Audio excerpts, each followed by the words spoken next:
के समझता हूँ कि इतनी कम उम्र में मुझे आप जैसे महानुभावों के साथ इस मंच पर पधारने का अवसर इस अखिल भारतीय आदिवासी कश्यप कहार निषाद हुई समन्वय समिति के माध्यम से मिला।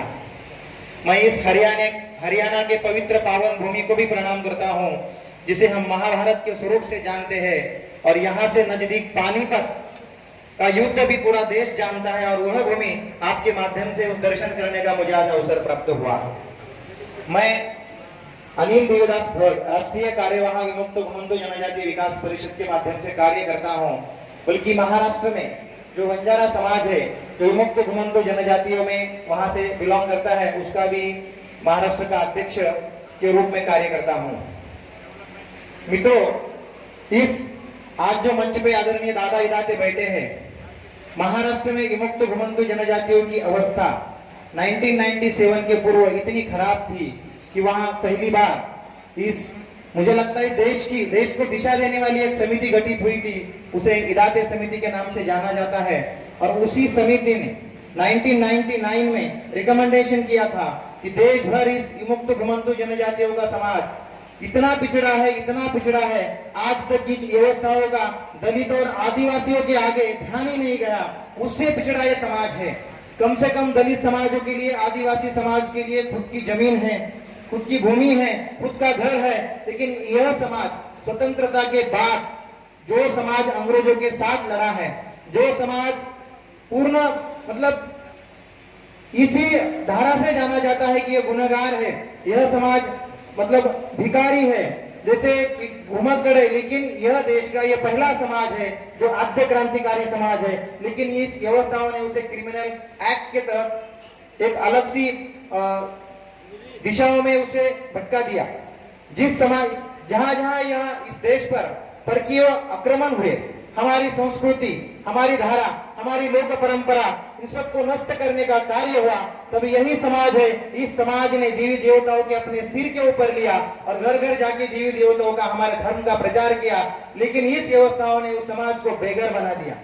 इस दो अवस्था में जीने वाला समाज आज भी स्वतंत्रता के बाद अपने अस्तित्व के लिए झगड़ रहा है।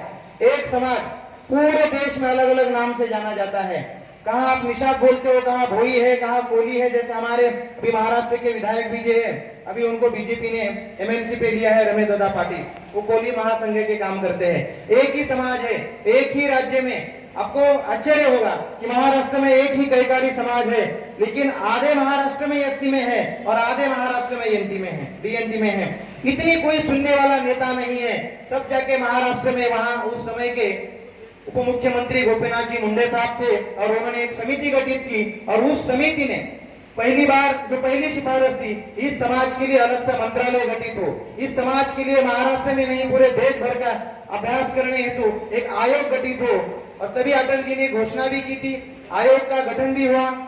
जस्टिस नाइक वहां कमीशन के अध्यक्ष थे, लेकिन काम नहीं हुआ, सरकार चली गई, रेनके कमीशन आया।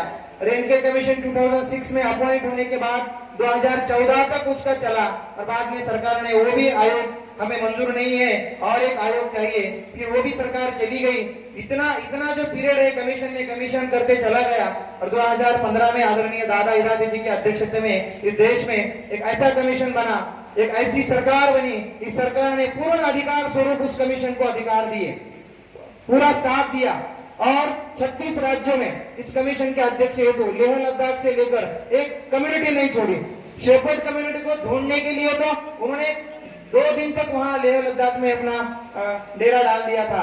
और जैसे ही कमीशन का रिपोर्ट आया, इतना अच्छा रिपोर्ट, मुझे लगता है अगर किसने पढ़ा होगा तो मैक्सिमम हमारे जितने संगठन हैं, आज इस समाज के 142 संगठन का ये एसोसिएशन है, अलग अलग नामों से काम कर रहा है। ऐसी 1658 कम्युनिटीज इस देश में रहती है, 15 करोड़ उसकी लोक संख्या है, और उससे भी बढ़कर 265 कम्युनिटीज ऐसी है जो यह समाज जी रहा है, लेकिन किसी सरकार को पता नहीं है समाज कौन सा है। इतनी दुर्दशा हमारी समाज की है। इस हरियाणा के भूमि में हरियाणा के सरकार को भी मैं धन्यवाद देना चाहता हूं कि उन्होंने ये बोर्ड गठित किया, और उसके बाद अभी देश का बोर्ड गठित हुआ है। महाराष्ट्र में पहले से ही DNT welfare development and financial assistance corporation है। मुझे आज ही सुनने को मिला है कि यहाँ भी हरियाणा में अभी बोर्ड का रूपांतर कॉर्पोरेशन में होने वाला है। मतलब यहाँ महाराष्ट्र में इस समुदाय के लिए अलग सा मोर्चा है विमुक्त घुमंतु का, हरियाणा में प्रकोष्ठ है, लेकिन हम धीरे धीरे प्रयास करेंगे कि देश में भी ऐसा मोर्चा गठित हो, ताकि जिस तरह महाराष्ट्र में गोपीनाथ मुंडे जी ने एक सपना देखा था कि इस समाज को जब तक राजकीय मंच नहीं मिलेगा तब तक इस समाज का भला होने वाला नहीं है।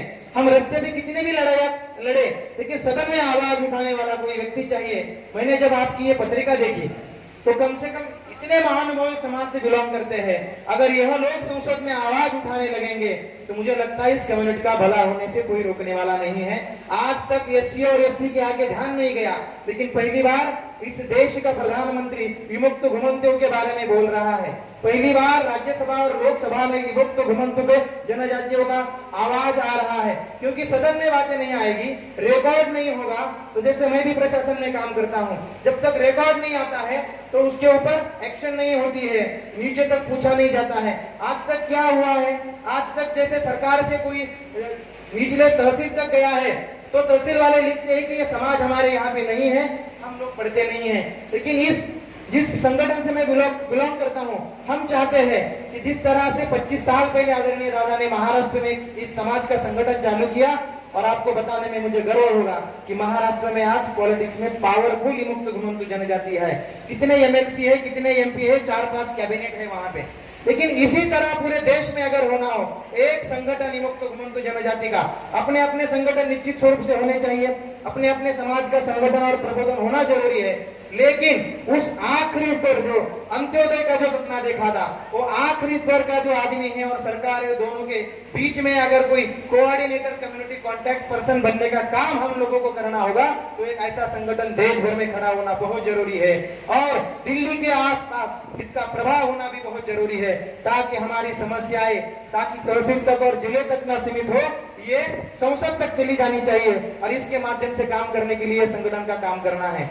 मैं तो इतनी कम उम्र में काम कर रहा हूं, मुझे लगता है कि आप सब महानुभाव में ये ध्यान में रखना चाहिए, इस समाज की नारी शक्ति और युवा शक्ति जागृत करने का कार्य हम लोगों को इस मंच से करना होगा, क्योंकि अगली पीढ़ी इस समाज के इस मंच पर आने के लिए बहुत जरूरी है। इस सुविधाएं मिल रही है, लाखों लोगों ने बलिदान दिया है, लेकिन सुविधाएं कैसी आई?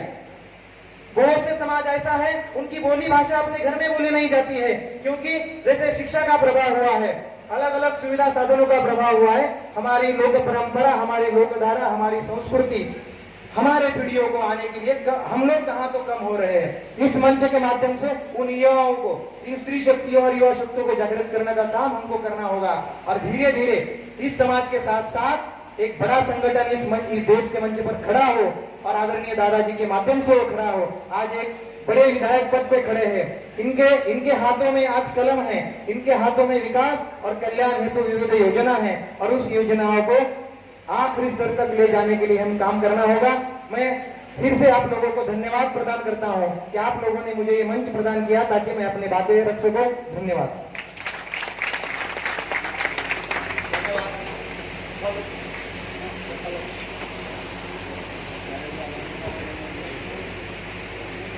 धन्यवाद अनिल जी, बहुत अच्छी बातें रखी।